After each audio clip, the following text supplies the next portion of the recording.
formé en el IMSS, luego me fui a Monterrey y regreso luego a Guadalajara, a mi casa, y este tipo de alteraciones que presenta el paciente con deterioro cognitivo lo vi en todo momento, incluso desde mi formación de pregrados, en entender realmente qué era lo que sucedía.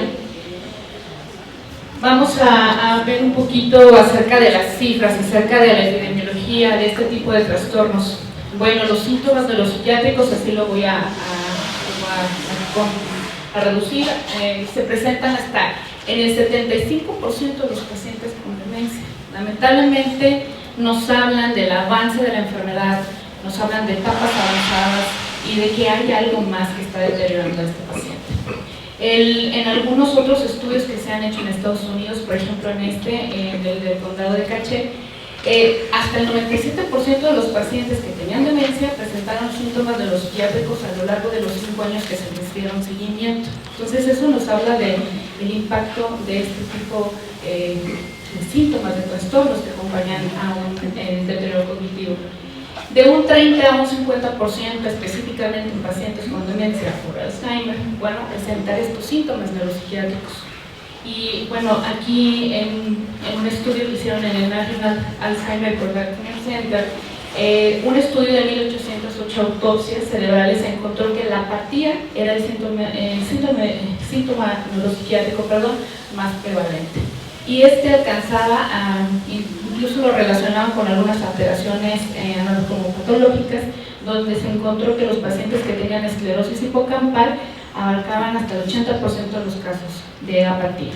Entonces, ¿qué impacto tienen estos síntomas neuropsiquiátricos en general? Uno, yo diría que el más importante es la sobrecarga de la familia, la sobrecarga del cuidador. Hasta 80% de los cuidadores de pacientes con demencia son familiares. Entonces son pacientes que no son cuidadores formales, no tienen una formación como tal para ser cuidadores, y que terminan siendo pues la propia familia quienes tienen bajo su cuidado estos pacientes.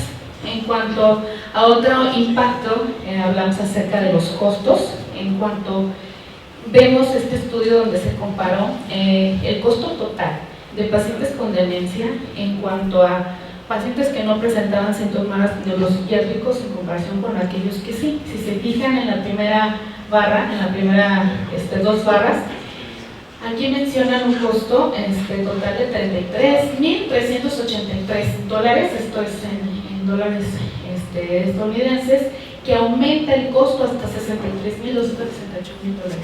O sea, realmente casi lo duplica. ¿Sí? ¿Por qué? Porque hay mayor necesidad de atención, acudir a más especialistas, el adquirir más medicamentos, incluso el presentar algunos accidentes que admiten más atención médica, ingresos hospitalarios, y lo vemos aquí también que nos lo comentan, más atención médica, más ingresos hospitalarios y consultas incluso de emergencias. Entonces, este es el impacto que tienen los síntomas neuropsiquiátricos en cuanto al costo, ¿sí? Al costo, pues no solamente económico, sino también obviamente social y de sobrecarga para la familia y cuidadores. ¿Cuáles serían los principales síntomas neuropsiquiátricos a los cuales vamos a encontrar en pacientes con demencia? Pues serían la apatía, que ya lo he mencionado, que es uno de los más comunes, la agresión, depresión, los delirios, las alucinaciones, ansiedad, irritabilidad, la agitación y las alteraciones del sueño, entre otros. Sin embargo, la agresión, los delirios y las alucinaciones y la agitación van a tener un peor pronóstico. Son pacientes que más rápidamente se van a deteriorar y que lamentablemente va a ser más difícil que respondan a un tratamiento. Entonces, a veces creo que eso cuesta trabajo de explicar, sobre todo a la familia, ¿no? que es con quien viven día a día y que presentan lidiar con todas estas situaciones. Y yo creo que una parte importante, incluso desde la primera consulta que tiene con nosotros el paciente, la familia, es hacer esta conciencia de la enfermedad, que es una enfermedad que en general son enfermedades crónicas, neurodegenerativas, incurables, progresivas y que lamentablemente van a llevar a la muerte del paciente. Obviamente se tiene que hacer con un lenguaje pues, claro, respetuoso, con empatía, no quitándoles la esperanza, sin embargo ser claros. Creo que a veces eso dificulta el que la familia entienda que esta enfermedad va a seguir progresando y que la presencia de estos síntomas, a pesar del tratamiento, pueden no mejorar.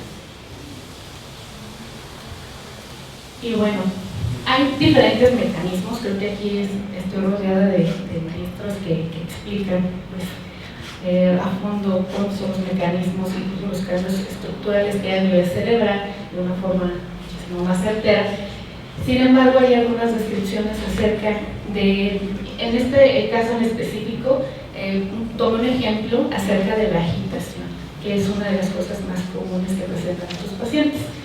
En estos se observaba que alteraciones estructurales, ya que nosotros observábamos en estudios de neuroimagen, se relacionaban con mayor incidencia de agitación, como menor volumen hipocampal izquierdo, menor grosor entorrenal izquierdo y también menor grosor del giro temporal medio izquierdo. Si ya estamos viendo que un paciente tiene estos cambios a nivel estructural y que además está empezando con datos de síntomas neuropsiquiátricos, pues sabemos que eso va a progresar y que va a empeorar. Hay más riesgo de que se presenten estos síntomas neuropsiquiátricos, específicamente la agitación. ¿Qué otros factores se han relacionado? Pues el tabaquismo, el antecedente de un traumatismo craneoencefálico y la presencia de esta proteína que es la TDP43, que también se deposita y que también esto influye en que tenga mayor agitación de los pacientes.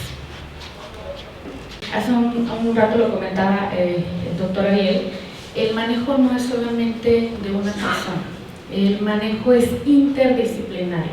Como geriatra yo trabajo con cardiólogos, con neurólogos, con nefrólogos, psiquiatras, psicogeriatras, etc. Y creo que la parte de comunicarnos, el cómo hacemos la intervención con un paciente es muy importante.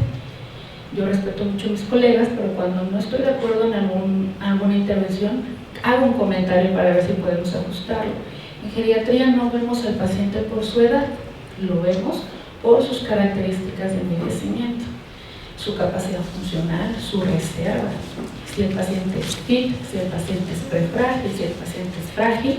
Van a cambiar todas las metas de tratamiento y qué tan estricta voy a ser yo con ese paciente.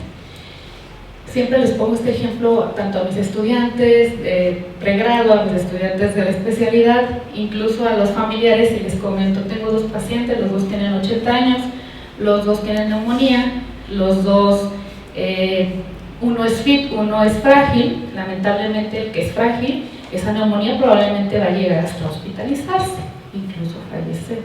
El otro lo puedo tratar en casa con un antibiótico bioral y va a salir adelante. Esa es la diferencia entre el tipo de envejecimiento y estos cambios que existen, no es de edad.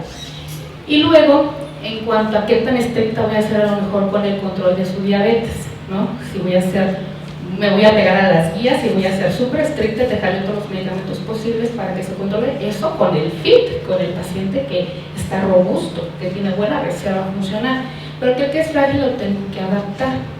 Y en esto del manejo aplica mucho algo similar a estos conceptos con cualquier otra enfermedad, específicamente en esta, lo dividí como en principios. Y me gustó mucho este artículo que mencionaba que tenemos que tener 5 principios para el manejo de los pacientes con síntomas neuropsiquiátricos. El primero, definir qué síntoma es el que está presentando mi paciente, investigar y desde cuándo se presenta este síntoma, qué tan relacionado está con algunas otras alteraciones. Pasa luego que el paciente o que la familia está insistente en que dele más quetiapina, dele más que tiene algo. A ver, si se está agitando, puede ser que haya un proceso infeccioso agudo que esté descompensando esta situación y no necesita otro medicamento neuroléptico, sino necesita que a lo mejor le tomemos un examen de orina, un neurocultivo y le damos un tratamiento antibiótico. Crear un plan a la medida de ese paciente. Nosotros como geriatras generalmente pues, adaptamos todos los tratamientos o la mayoría de los tratamientos a estas características del paciente. Ya de por sí el paciente con deterioro cognitivo es un paciente frágil, es un paciente que ya tiene una vulnerabilidad en la cual cualquier evento que le suceda va a ser más difícil que se recupere y eso va a traerle más complicaciones. Entonces tenemos que crear un tratamiento individualizado para ese paciente. y luego evaluar cómo le fue con ese tratamiento. No nada más le suelto el medicamento y lo veo 3 meses, no, a ver, en una semana necesito ver esto. Sobre todo porque el paciente frágil es un paciente que en general tiene más riesgo de efectos adversos a medicamentos. En este caso, los pacientes con deterioro cognitivo tienen más efectos adversos a los medicamentos y luego se burlan de nosotros porque le dejamos un cuartito de tal pastilla o etcétera, y bueno, pues ya dale mejor nada más que chupe la pastilla. Pues realmente se tiene que adaptar porque el paciente responde de forma muy diferente. No quiere decir que a veces no lo llevemos a una dosis adecuada, por ejemplo de antidepresivos, sino que su inicio va a ser más lento y lo va a llevar a una dosis efectiva, pero a lo mejor me voy a tardar más tiempo, ¿de acuerdo? Entonces tengo que evaluar si presenta esos efectos adversos. De las cosas más comunes que hemos visto pues son síntomas extrapiramidales con el uso de algunos fármacos antipsicóticos, hiponatremias en pacientes que usan antidepresivos, que de por sí ya tienen una hiponatremia crónica, que está en el límite del sodio, un sodio de 135, le dejan la sertralina y a la semana ya tiene 120. Y es que está muy dormido la sertralina la que lo duerme. Vamos viendo el sodio, porque es un paciente que tiene alto riesgo de tener efectos adversos y que su cuerpo no se adapte a los medicamentos. El segundo principio es utilizar siempre opciones no farmacológicas primeramente. Hasta los lecciones de consejo, lo primero que tienes que hacer es decir tus recomendaciones no farmacológicas para la familia, porque eso va a hacer que tú cuando estés en la privada, cuando estés en un hospital público, entiendas que lo más importante es lo no farmacológico en el paciente. Entonces, ahorita vamos a dar algunas terapias no farmacológicas específicas, incluso algunas que ya comentó la doctora. Y bueno, el tercer principio, garantizar que primero se proporcione el tratamiento primario de la demencia, ¿sí? El paciente ya tiene la dosis adecuada de inhibidor de la acetilcolinesterasa, de memantina, o está combinado, o realmente tiene indicación para tenerlas. Entonces, ¿esto por qué? Porque también nos ayudan a controlar parte de estos síntomas neuropsiquiátricos, aparte de la cognición. El cuarto principio sería, los psicotrópicos siempre deben iniciarse a dosis bajas.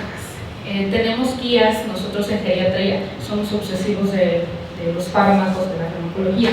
Tenemos guías, tenemos criterios stop-start de diferentes, viene lista de medicamentos tanto de la área cardiovascular, renal, neurológica, donde específicamente nos dicen cuándo suspender un medicamento, cuándo reiniciarlo, cuándo está contraindicado, incluso hacer la conciliación farmacológica, las interacciones farmacológicas con otros medicamentos. Si un paciente tiene 5 medicamentos, tiene 50% de probabilidad de que esos medicamentos tengan una interacción farmacológica. Si tiene 10, el 100% de sus fármacos tienen una interacción farmacológica. Al iniciar la intervención, siempre es importante informar, obviamente si el paciente lo llega a entender, pero también a la familia y a los cuidadores, que estos son difíciles de tratar, estos síntomas son difíciles de tratar y que no los vamos a curar por completo, ¿sí? Que conforme también avanza la enfermedad, pues también va a ser más difícil de tratarlos y que estos síntomas pueden mejorar, pero van a persistir, ¿sí? Y hay otras estrategias que se pueden utilizar, pero no ofrecer pues una cura, que realmente es algo que va a ser difícil y la familia luego busca algunas otras opciones y pues termina empeorando al paciente. Entonces sí es importante hacer hincapié y darle información oportuna y con empatía al familiar acerca de estas alteraciones. Y bueno, como vamos a ir mencionando algunos síntomas específicos, incluso pues realmente es un trastorno del estado de ánimo, donde generalmente puede ser el síntoma prodrómico, incluso de una demencia, ¿no? Sobre todo cuando es de inicio tardío y que de pronto el paciente empieza con depresión a los 70 años y que nunca antes había presentado ningún evento de este tipo, pues sí llama la atención, ¿no? Y sobre todo pues mantener en vigilancia, porque ya se sabe que esto pues puede ser la antesala de un deterioro cognitivo. En estos pues les puse como una lista de los principales tratamientos que pudieran ofrecerse de forma inicial, pues lo no farmacológica, que es la terapia psicológica, sobre todo la terapia cognitivo-conductual. Son pocos los psicólogos que aplican al menos aquí en Guadalajara, para pacientes adultos mayores, es difícil encontrar a alguien con quien también el adulto mayor haga clic. Es complejo que la familia, a veces el mismo adulto mayor, quiera asistir. Entonces, es algo complejo, pero que ya se ha visto que tiene una eficacia significativa. Y también aquí en específico, y algo que mencionaba la doctora previamente, los programas estructurados, ¿no? De tanto de estimulación cognitiva, así como de ejercicio, de actividad física. El paciente, mientras esté haciendo actividad física, también le va a ayudar a mejorar su estado de ánimo, no solamente en la depresión, sino también en la ansiedad. La musicoterapia y la aromaterapia, como comentaba la doctora, pues no tienen una evidencia mal, pero sin embargo se pueden utilizar, y en algunos pacientes pues pueden mejorar estos síntomas. El tratamiento farmacológico, pues sobre todo para largo plazo, los inhibidores de la recaptura de serotonina son los que nos ayudan, incluso tienen como otros efectos en otros síntomas neuropsiquiátricos, así que puede ser manejado como para diferentes situaciones. En este caso, por ejemplo, citalopram, sertralina, escitalopram, un poco más adelante les voy a ver incluso en estos con la agitación. Y los antipsicóticos pues pueden reducir incluso la depresión y pueden tratarse incluso para la ansiedad. En cuanto a la ansiedad, pues bueno, volvemos a lo mismo, terapia psicológica, programas estructurados de higiene del sueño, masaje, terapia táctil, la terapia más ocupacional con terapias de reminiscencia también, el ejercicio físico, terapias artísticas, musicales, la luz brillante que comentaba la doctora. Y entre las opciones farmacológicas, pues los ISRS que ya comentaba, también pues entre los que ya decía de sertralina, citalopram y escitalopram, vigilando nada más los efectos adversos asociados a estos.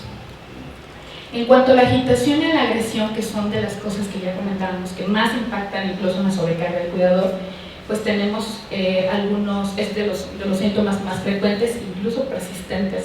Y el tratamiento no farmacológico, volvemos a lo mismo. Aquí, la verdad es que la intervención asistida con mascotas, sobre todo en los pacientes institucionalizados, me sorprendió bastante. Sí, hay un estudio que ven como 4 semanas y mejora este tipo de agitación. Mejoraban los pacientes que tenían contacto con él durante las mañanas, y voy a ver que específicamente a fondo por qué, pero les ayuda bastante. Entre los antidepresivos, pues bueno, el antidepresivo que se ha estudiado en el estudio CITAT del 2014 mostró un beneficio del uso de citalopram en estos pacientes, sin embargo con una dosis de 30 miligramos. Sin embargo, tener cuidado con dosis más altas, porque pues obviamente pueden provocar una prolongación del QT y asociados a otros fármacos que el paciente ya toma, pues pueden tener complicaciones cardiológicas. En cuanto al principal efecto que mencionaban que pudiera relacionarse, incluso por la comparación equiparable con los antipsicóticos, pues era el efecto sedante. Aunque tiene algunas situaciones ese estudio donde también mencionaba que había un detrimento del estado cognitivo del paciente, lamentablemente. Y bueno, algunos otros estudios con la mirtazapina pues no han mostrado realmente mayor beneficio, pero sí mayor tasa de mortalidad. La mirtazapina causa mucha sedación y hasta hipertensión, entonces es importante mantener en vigilancia ese tipo de fármacos. En cuanto a los antipsicóticos, deberían de ser el último recurso que tenemos que utilizar. Lo más importante es la seguridad del paciente, tener un cuidador que lo acompañe, porque sí pueden cometer algún delito, sí pueden tener una situación intensa que les propicie problemas con la ley, y pues realmente ir a la casa. O sea, sí es importante esta situación, y la seguridad del paciente ahí se tiene que tomar en cuenta. Pueden utilizarse inhibidores de la recaptura de serotonina, pero pues realmente no hay tanta evidencia que respalde su uso o su respuesta. Y en cuanto a los antipsicóticos, pues aquí específicamente el aripiprazol, sobre todo en pacientes que tienen desinhibición sexual. Entonces, bueno, esos fármacos ahí. Y la apatía que es de lo comentaba la doctora de las cuestiones más también difíciles de tratar, puede ser incluso de inicio temprano. El tratamiento no farmacológico, pues igual vemos otras terapias de estimulación multisensorial, estimulación cognitiva, etcétera. Y los psicoestimulantes, ya lo comentaba el doctor, en particular pues el metilfenidato, ¿no? Que fue efectivo en varios estudios y que no causó ningún otro efecto adverso. Y en cuanto a los antidepresivos, pues son datos contradictorios en su uso. Incluso pues se ha utilizado sertralina, citalopram, Sin embargo, también estos fármacos pueden causar este síntoma, que es la apatía. Y pues realmente en demencia frontotemporal pues llegan a ser ineficaces casi todos los tratamientos. En cuanto a los trastornos del sueño, pues son muy frecuentes. Más del 50% de los trastornos del sueño siempre están asociados a algo más, principalmente un trastorno del estado de ánimo, por lo cual es importante siempre averiguar qué más está sucediendo en torno a esto. Hay múltiples fármacos, obviamente higiene del sueño, tratar la causa base de que está propiciando estas alteraciones. Hay algunos fármacos que se han utilizado, tanto la melatonina, que pues realmente es incierto su uso, la dosis, incluso la trazodona, 50 miligramos pudiera ayudar, y la mirtazapina específicamente en pacientes con enfermedad de Alzheimer, lamentablemente pues sí tienen algunos efectos negativos. Evitar, bueno, al menos como geriatra, en su mayoría evito las benzodiazepinas. El que se te caiga un paciente por uso de benzodiazepinas y se fracture la cadera es muy impactante. Entonces, ya para terminar, pues las terapéuticas potenciales, ¿no? Está haciendo un estudio actualmente en fase 3 con dexmedetomidina sublingual, que es el estudio Tranquility para pacientes con agitación y enfermedad de Alzheimer. La nabilona, que es un cannabinoide, un cannabinomimético, en el cual se ha mostrado que incluso disminuye la neuroinflamación, el estrés oxidativo en dosis de 1 o 2 miligramos y mejorando la agitación. El dronabinol, que también es un tetrahidrocannabinoide, en el cual pues es un agonista parcial y que también se ha visto en mejorías en el trastorno del sueño. El escitalopram está actualmente corriendo el estudio ESCITAT, donde también se ha evaluado su eficacia, actualmente todavía está en proceso. La agitación en pacientes con enfermedades cardíacas muy similar a como lo hicieron con citalopram. Pues realmente no hay tanta evidencia todavía, falta más que salga algo que apoye este uso de este tratamiento, evitar el uso de recomendar un cannabinoide si todavía no estamos seguros de que funcionen al 100% y sobre todo específicamente cuáles medicamentos están funcionando actualmente. Y bueno, ya nada más para concluir, son frecuentes los síntomas de los psiquiátricos, es una carga negativa para los cuidadores.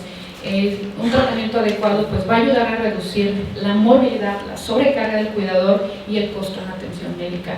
Hay que tratar de eliminar desencadenantes potenciales, el tratamiento no farmacológico de forma inicial y participación del cuidador y de los familiares en la atención.